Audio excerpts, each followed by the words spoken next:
Hi, everybody. Good afternoon.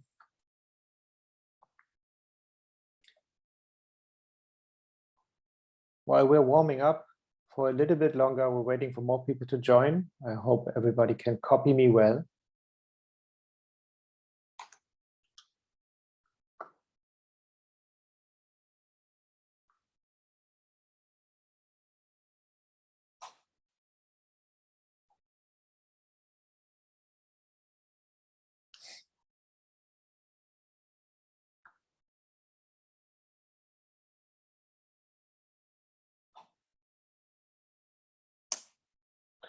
Okay, I'm asking the panelists to join in here, please. Hello. And there you are. Welcome. Hope everybody is feeling good in Great. this virtual van we are having here. I guess it didn't work with my Zoom, unfortunately. So I'm in my cozy office, just you being squeezed into that van-y thing. I guess it is. Yes. Okay. Good. So we have given it 3 minutes for people to join. I have no view here on my computer how many have attended so far. But I think we are now. The connection is really bad. Do you have the same? I have a noise from somebody, but I don't think it's me. Now it's gone. Now it's gone. Okay, let's try again. Everybody unmute, or the panelists at least, so we can kick it off and see if we have any disturbing noise, background noise. Okay, good. So once more to all attendees and panelists, welcome to this game event hosted by Smart Server with the title Back to the Future, how to exploit the potential of CTV. So CTV, of course, is being in on everybody's table in digital media right now, more or less. So I do hope that with the coming 41 minutes, we can give a little bit more insight into the topic. And in order to do so, we have assembled a genius team of experts joining me in here. My name is Schneider. I'm a Senior Vice President at ShowHeroes, responsible for programmatic activities and publisher partnerships. And I will have my three companions here quickly introduce themselves, starting, of course, with Ingrid, please. Thank you, Kay. Hello, and thank you for the invitation to this panel. I'm Ingrid Couasnon, and I'm EVP EMEA at Smart, leading our activity across EMEA and APAC markets. Maybe for those who don't know Smart, we are providing a leading monetization platform with an ad server and a SSP to premium publisher for display, video, and advanced TV, meaning also CTV. Thank you. Joel, do you want to go first of the male attendees? Cool, thank you, Kai. Hi everyone, I'm Joel Livesey. I am the lead senior director of partnerships for EMEA at the Trade Desk. That means we look after SSP, publisher, broadcaster, and any other inventory relationship that we might have. Thanks, Joel. Last but not least, from the Netherlands. Hi, Kai. Thanks for having me. My name is Michiel Lok. I am investment director at Group M. What do? I'm mainly responsible for digital innovation on creating new products for our clients which add value.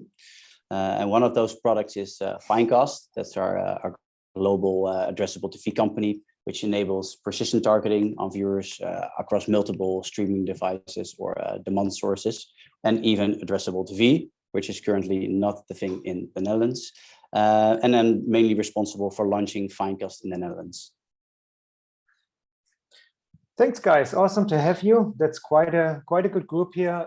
I am going to try to a little bit at least represent the supply side of things here. And we have obviously tech specialists here coming from the demand and the supply side, plus somebody who really knows what's going on the agency side of things.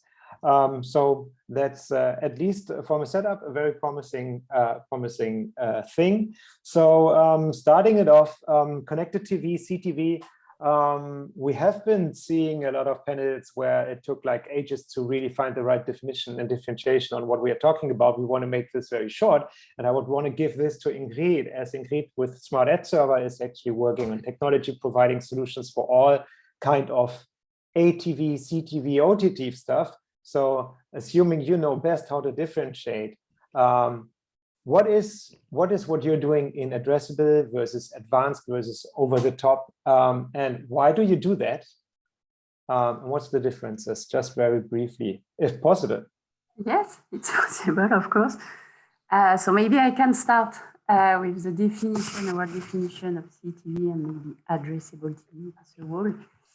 Connectivity, it's rather simple. It's a TV set connected to the internet. And this term includes all smart TV sets with a built-in internet connection or TV receivers that are internet capable via peripheral devices. It means, for instance, game consoles, set-top box, Google Chromecast, Android TV, Amazon Fire, Apple TV, and so on. When addressable TV enables the delivery of digitally displayed advertising and content, so it's a bit more broad, and it includes HbbTV, not only, but also set-top boxes and IPTV. Okay, thank you. And your other question why Smart is doing that? So exactly, thinking about user behavior and the shift. So you're doing both, actually, as I've learned, addressable TV, including the digital display or the digital ad display into linear TV streams, using the HbbTV technology. So you're doing all this. And why do you think this is necessary for a tech provider on the supply side? Because it allows us to cover all the landscape around advanced TV. If we take the macro view, CTV, OTT, advanced TV, and we can speak to pure player on CTV. We can also speak to traditional broadcaster that are turning or switching, let's say, their current TV business into programmatic. And thanks to our background on the ad server side, we can provide them with strong ad decisioning capabilities that are really important in this area. So as a publisher tech provider, it's mandatory for us to cover all the landscape of the advanced TV. Okay, yeah, that makes sense. I mean, it's as the word says, it's the hybrid thing in the middle, combining linear, traditional television and digital ads. I think that does make sense, and also in order to scale. Michiel, so basically what we want to do in this panel is we want to stick a little bit more to the pure digital environments. So we want to leave out the HbbTV based part a little bit, only for the sake of the coverage on across European markets. Here we have attendees from different markets, and as I learned, Netherlands is one market that is actually not supporting HbbTV. So we don't have it. So there you have it. So, and I think that's, I think it's fair if you all agree that we would stick with everything that is really centered around digital content and digital ads. So I think that's complex enough for today. Michiel, if you look at user behavior, obviously that's also why Ingrid said we need this helicopter view and really follow the users, and that's always been what I keep hearing also from advertisers: follow the consumers in order to message in the right way at the right time. How do you see that the transition of users and viewers from linear TV to digital environments? Where do you find them? And is this already completely synced with the budget flow, or is there still some follow-up to do? Good question. Well, in the beginning, I think consumers follow content and advertisers follow consumers. That's very important. So advertisers go where consumers are going. That's first of all. But it is a kind of difficult question based on all the fragmentation that is going on in the market, which in my head only creates opportunities.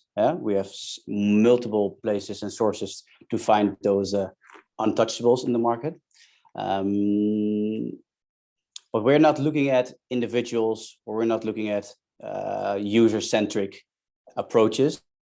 In the Netherlands, we really look at first-party data if available with broadcasters, and we really look at external data sources. So without any cookie tracking, can we say something about a certain audience based on certain demographics, for example, or income, social class, or these kinds of metrics? This could lead into postcodes, which we can therefore target in the several DSPs. Okay, so less user-centric, as you say, as for chasing a cookie all around the web. If I think about user-centric targeting, maybe I'm wrong. I'm thinking about lean forward, mobile phones, tablets, interaction, and for us, how we position CTV is really on the big screen. Lean back, relax, look at co-viewing metrics. Look at other important impact metrics and not so much like user metrics. So we only focus in the Netherlands on the big screen, not on tablets or any other devices. Interesting. So as Ingrid said, the CTV is always the big TV set. So it's always the fat screen. And that's exactly what you're after right now, to really have also this moment of time where it's actually feasible, for the users to be confronted with an advertising message, as I assume. And I would actually like to, maybe for us, the connected TV definition, I changed this a little bit because I added also the content of the advertisement should be placed on the big screen, because often we see if you use Chromecast, etc., you think it's sometimes a connected TV impression. But if you cast it to the big screen, sometimes the advertisement plays on your mobile phone. And it's very important because then it should be a mobile impression and not a connected TV impression. Of course, in time, this is changing, of course, but we often see that it's still not always the case. Mm-hmm. Joel, how do you see that? So he said, okay, it's important. It's even more important to look at the device and, because that's describing pretty much the situation where the recipient is in. But if we look at the US, and if we particularly look at programmatic video growing, there we see a very strong growth in what they call over-the-top video, right? So which includes, for a good part, as I have learned, live events, for instance, that are being streamed through the internet rather than traditional broadcast television. So that's stealing a lot of traction and budget, as far as I know, in the US. But then, if I understand it correctly, that would be then independent from on which screen I'm consuming that. That's more following the content offering and the reach that goes with that rather than the TV set. So where do you see the difference? And is this one of the reasons why, in comparison, what everybody is saying, in Europe, we are struggling with growth and with scalability towards, as opposed to the US? I mean, there are a lot of questions in there. So let me try and go through them. I would say that CTV is different for different buyers, ultimately. Some people call CTV the device type, which is what we would generally agree with.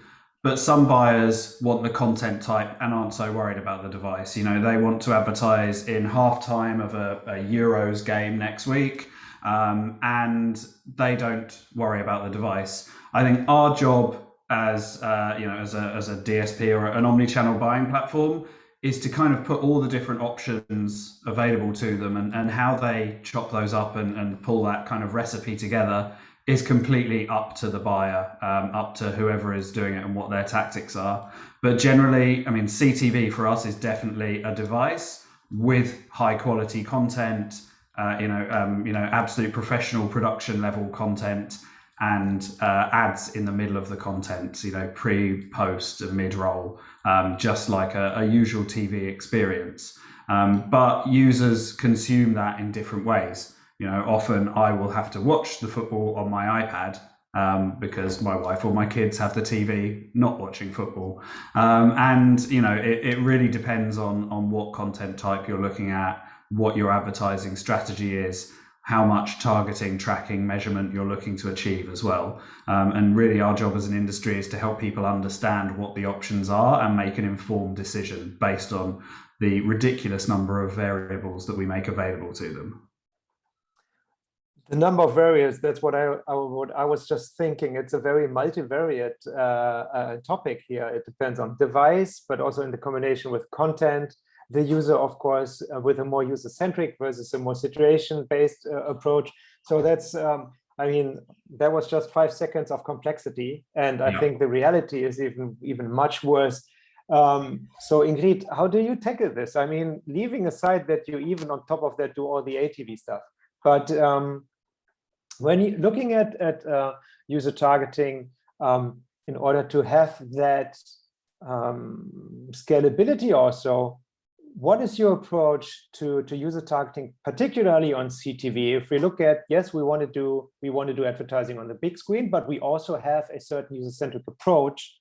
What is current best practices if you look at the performances on your platform?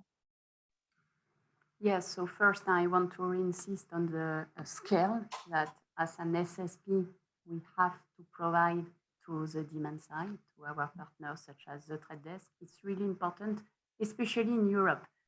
We as an industry don't have so much this issue, let's say, in the US, because the scale is here already. Whereas in Europe, it's really fragmented. It's really also a local market, which is not crossing borders, let's say. So the first challenge to solve is to bring the scale to agencies, DSPs, and buyers. Once you have that, indeed, we have to bring the best targeting KPI that those buyers are looking for. So it could be thanks to the data, first party, third party sometimes, contextual targeting also.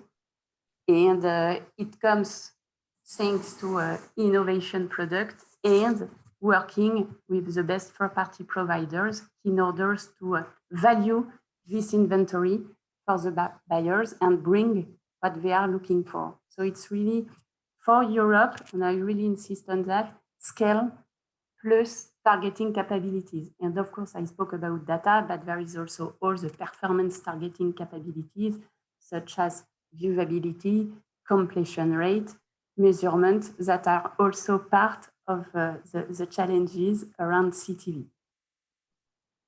More KPIs, higher complexity even. So how do you see that, Joel, on the demand side, as the Trade Desk is one of the biggest DSPs out there with quite mature solutions in terms of user-centric targeting. So, and Ingrid was just mentioning contextual solutions as well. And that's something that we at ShowHeroes are investing quite a bit in, but we also see not only us, but all platform partners that we work with. Also different approaches, but pretty much same logic. However, do you see this more as an alternative concept to do user targeting, either based on user-centric data, be it first or third party, of course in the future more first, or is it more a complementary approach? And if yes, how would you envision that to combine that in your platform? So it is definitely a complementary approach. I'm probably going to sound like a broken record by the end of this call, but every use case is different potentially. Some advertisers want audience, some context, some both. But connected TV is leading the growth of the Trade Desk at the moment. So we're heavily invested in it, and we're working with huge numbers of broadcasters across Europe and the world who are pushing to get more involved in programmatic connected TV. I think the challenge that we face is that user data isn't always available in a CTV environment. And I think it's going to take not just the broadcasters or content providers to open up that data, but the buyers to push for it to be opened up as well, because Ultimately, those buyers, whether you're an advertiser or an agency, you kind of need hard evidence that it works. You can't choose context over audience when audience isn't available. And that's probably the challenge that we're going to get past in the next year or two as broadcasters, particularly these big traditional broadcasters who've been around for decades, as they get comfortable with programmatic. We expect them to start opening up the audience data a bit more and kind of removing the risk for advertisers of spending in that space. And the advertisers are saying the same thing. I mean, we did a survey, I think, last month, and over half of all advertisers expected that their CTV spend will grow over the next year. And only about a third of them said that would shift budget from linear. Many of them almost said that budget will come from programmatic or will be additional budget overall.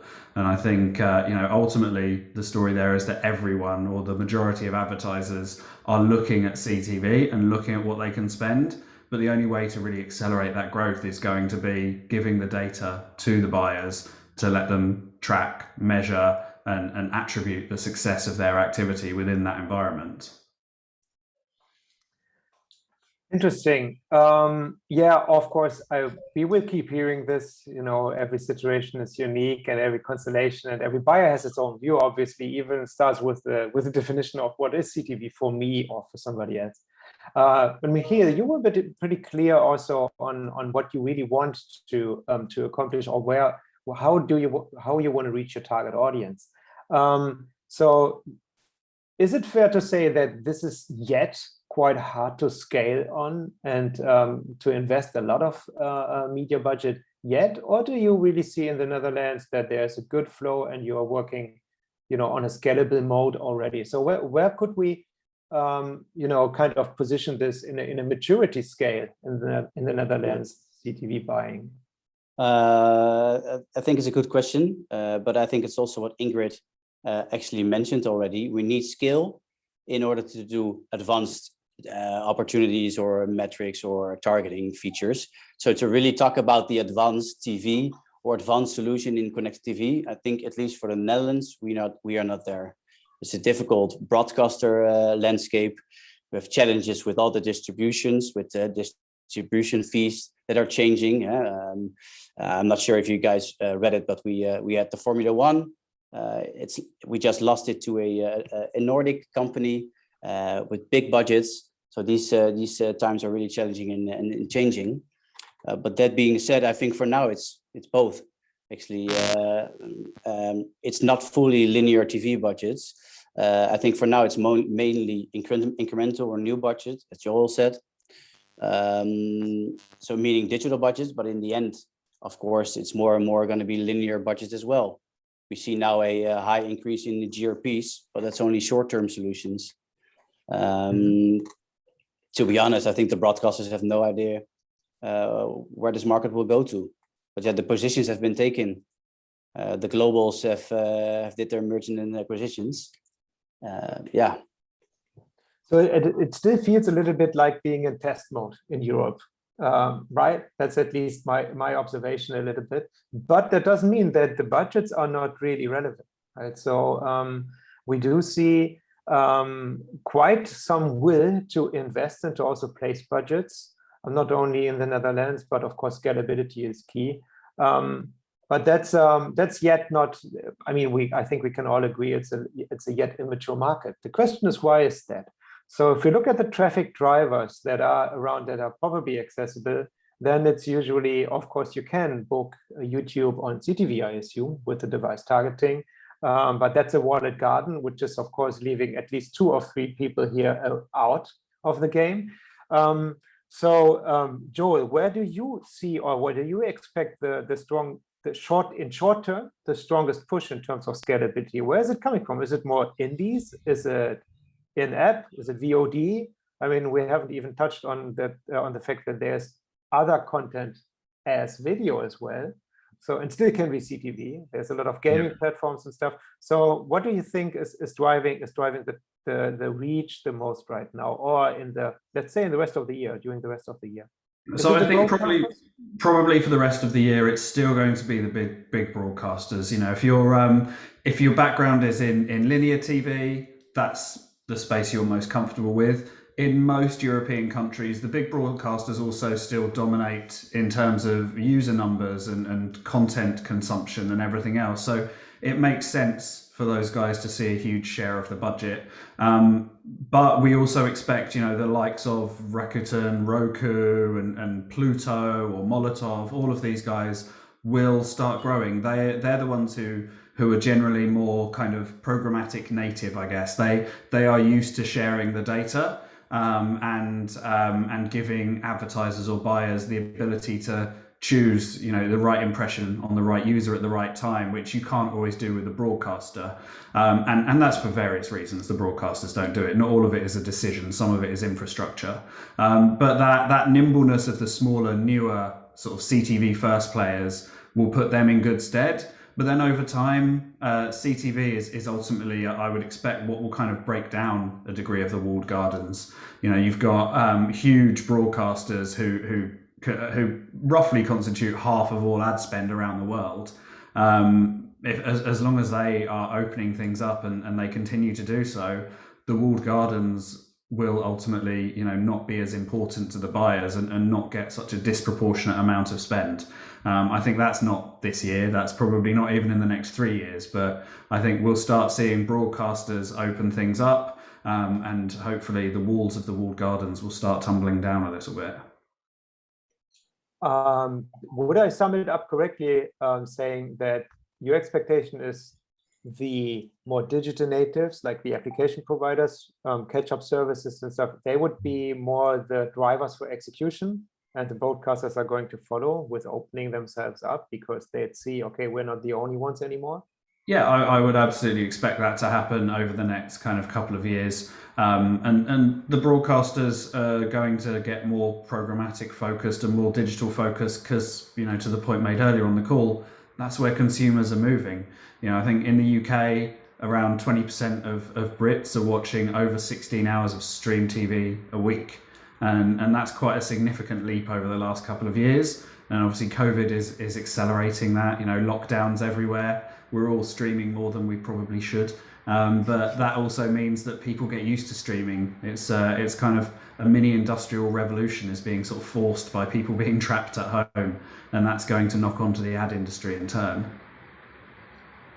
I couldn't agree more. I'm streaming too much as well. And I don't think I have consumed linear TV over the whole COVID season now. So except live sports, sports. News content, because that's linear. I agree to that. But news content, I was also more consuming from the app because I never can make it on time. I have totally, you know, today I did it, but that's really an exception. But Ingrid, I'm assuming your job is talking to the broadcasters and everybody who could theoretically scale already now. I think your job is talking to them now, right? And kind of servicing them, if not convincing them, you know, to put a little bit more into that game already now in short term. Oh, you're totally right. And then we are speaking to, let's say, the usual suspect that Joel was referring to, Rakuten, Molotov, Pluto TV. They are starting their business in Europe. And we can speak also about Samsung, who is organizing itself, especially in the UK. Yes, I think we are all speaking to the same. So definitely there's a big US companies that are quite strong on the CTV area arrived now, let's say since 6 months. We have more and more tools, RFP, but there's also a lot of education for local pure players, let's say, because yes, we speak, we want to convince, but we have also a role of consulting. There's already some strong local players that have a nice audience, but they just don't know how advertising is working, how they could import a kind of advertising business model in their core revenues. And this is exactly the kind of discussion we are starting, I would say since the beginning of the years, and we have more and more. So it's technology provider, but really the role of education and consulting is becoming more and more stronger for myself and especially my team in every local country, especially because, again, each country here in Europe regarding this specific topic has its own capabilities, and it's not a market as a whole like the US. It's totally different. So we have to be expert for the UK, for Germany, for France, for Spain. Not all the countries are operating the same. This is what is exciting, but this is also a challenge for us because we have to bring, especially to the worldwide players such as the Trade Desk, a unified inventory and scale inventory with the same quality. Yeah, it's good. That's also our observation that the publishers that we speak with and that we partner with, they have a complete different view on things, and we will get to the common pitfalls and the technical challenges in a minute.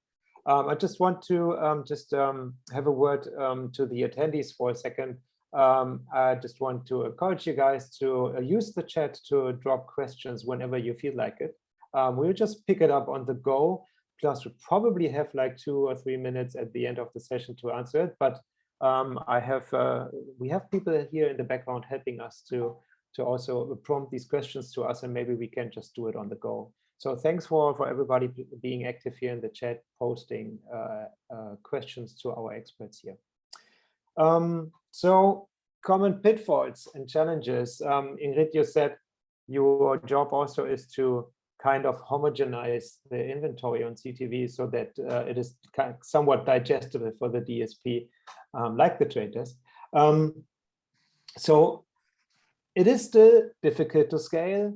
There is still a lot of learning. There's huge fragmentation, of course. And still, Michiel, your agency is spending in CTV. So, of course, I would assume you just don't want to miss out on the party, but also we're late to the party. Yeah, we are all kind of. It feels like sometimes, but at least we're there, right? So, yeah.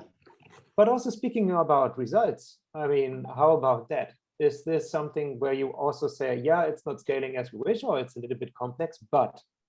So what's the but? Why is it worth it? Of course, it's not scaling as it should, and I wish it would all go quicker. But if I think about it, for our agencies and our brands, it's actually not about CTV only. It's about where is the user and how can I implement in connected TV in my total video mix based on, for example, impact. So let's say TV is still a reach medium. Well, I could challenge you saying connected TV is next in line based on impact factors or reach and frequency, but it could also be a combination of outstream, forced, pre-rolls, etc. It's all about the total dynamics. And then if you really start looking at that, then you also stop looking at CPM, but then you start looking at quality CPMs, or what's the true cost of advertising. And how do you do that? You have to do research. You have to take impact scores into a factor. You have to take a look at co-viewing factors, who are watching the big screens, all these kinds of metrics.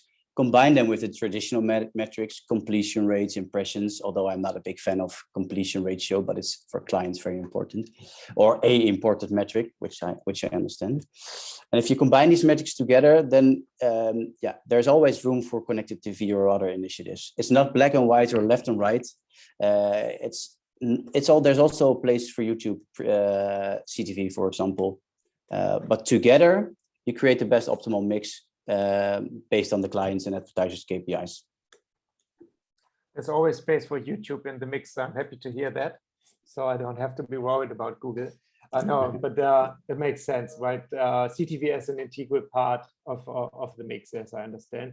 Joel, do you see this in practice as well? I mean, what at least my colleagues from media tell me is that we do get briefs quite a bit for CTV, even and steadily increasing with good budgets, but it's usually very much standalone. Is this only because we don't see, you know, the bigger umbrella in terms of media planning and maybe, you know, high level setups on the DSP?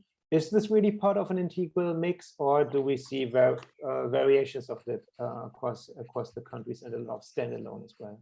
I think in the US, we see it much more integrated as part of a full media mix. In Europe, a bit less so, but you know, we are a couple of years behind the US in terms of sort of the state of CTV as supply, and also how CTV is worked into campaigns and objectives and KPIs. And all of that means that, you know, it is a bit more siloed in EMEA, but we're seeing those silos get broken down. You know, it might not be that you can unify the tracking or the measurement yet if the data isn't there, but you can look at the impact running CTV is having on the overarching performance of your other activity. You can see the impact that other activity might have on CTV. And we're just at the beginning of that journey in Europe, but it is starting to happen for sure. It's not just CTV and other programmatic. It is a bit of a mix now. And that's only going to improve over the next year or two as people test and learn. You know, that's kind of the point of programmatic is testing and learning, trying something. If it works, do more of it. If it doesn't work, do less of it. And we're really just beginning to see that start to happen. Yeah, try, fail, and adopt in real time. Right, Yeah. as opposed to having like 2 months IO waiting for results and then do everything the same way or completely different. Measurement is a keyword that I have seen here in the chat in one of the questions. So being an integral part of the mix for CTV would also come along with quite some requirements, I assume, like, you know, measurability, but also audience verification and targeting capabilities. So Ingrid, you are on the supply side. You are the one, you said it yourself. That's your job to really make all this possible for the trade desk and the buyers behind it. So what's the biggest challenge? But where do you also see already some breakthroughs, maybe, where we say, yeah, there's accomplishment, there is good progress, so to really becoming more integral? Yeah, and I think we all know or seen that the pandemic helped Europe to increase the spend on CTV, just because the audience became very strong since 1 year. And we see the rise of CTV, and it helped us as technology providers, but also marketers to better understand this area. For us, Michel was explaining what he's seeing among agencies. For us, in Europe, it's still about the organization of the agencies. For some budget CTVs that we would like to win, we have first to find if it's managed by the TV team on the agency, or by the digital team, or by the multi-screen team, or is it co-managed, and so on. So once we have found who is responsible for the budget, we go to speak to them.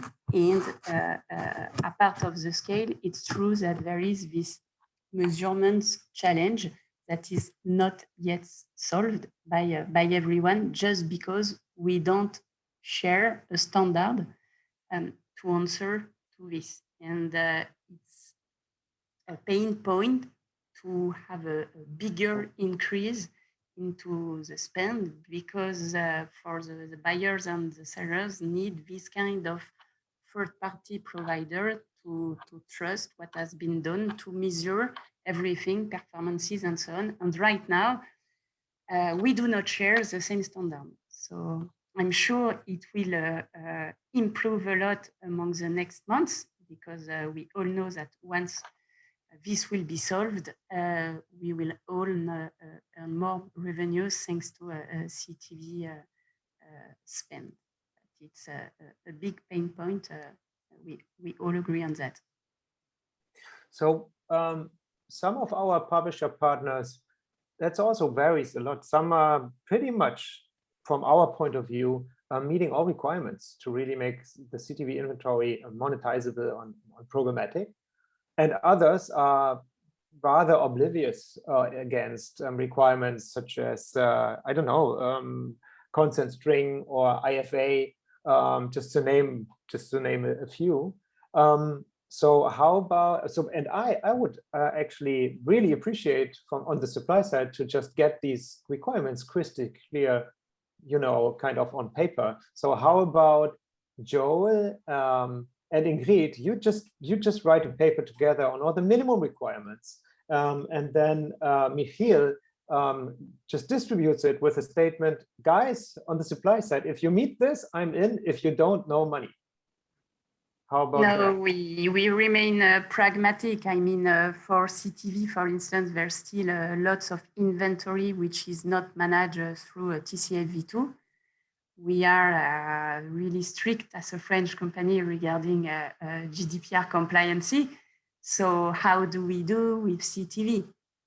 We are pragmatic. We speak with the trade desk, we speak with other buyers, and we see what are their main requirements or minimum requirements in order to manage such inventory with us.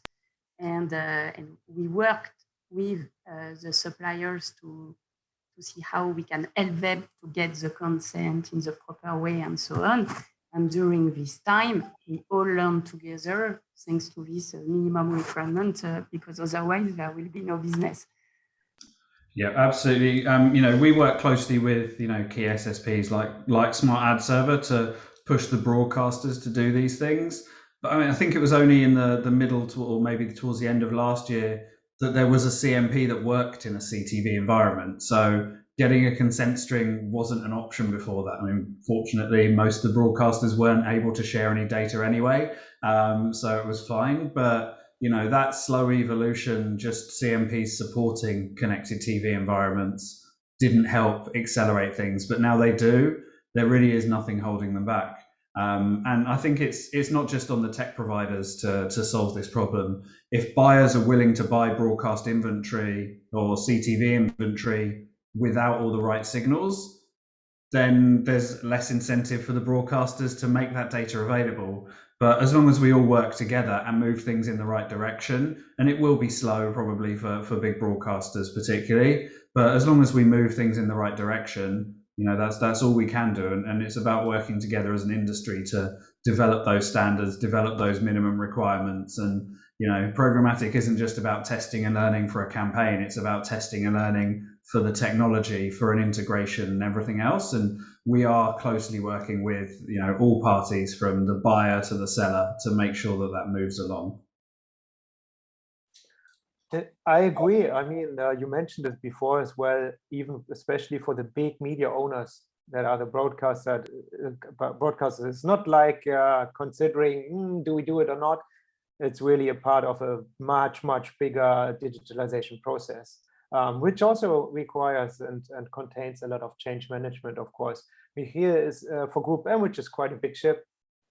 Is that the same? Are you talking more to linear TV planners than before, or is this more, are you one step further and this is more customer centric and you're specialists of every division in one team? So is this we really have a customer centric approach. So we have finecast specialists that only talk and plan about connected TV campaigns, none other than finecast. They help advise them. We have connected TV ambassadors at agencies, so they are both aware of what are the options and capabilities, because if they cannot sell it to the advertiser, it's going to be really difficult. So you really need specialists, if it's a digital or a linear. And this is something where we can nicely conclude with. We do need the specialists. A few of them have been here together. Thanks very much for your time. We are running out of it actually right now. So it's been 40-ish minutes. I'm a little bit smarter than before, I hope. I hope that's true for the attendees as well. Thanks a lot, three of you. And I hope to see you soon. Take care. Thank you so much, Guy. Thank you. Thank you. Bye. Bye.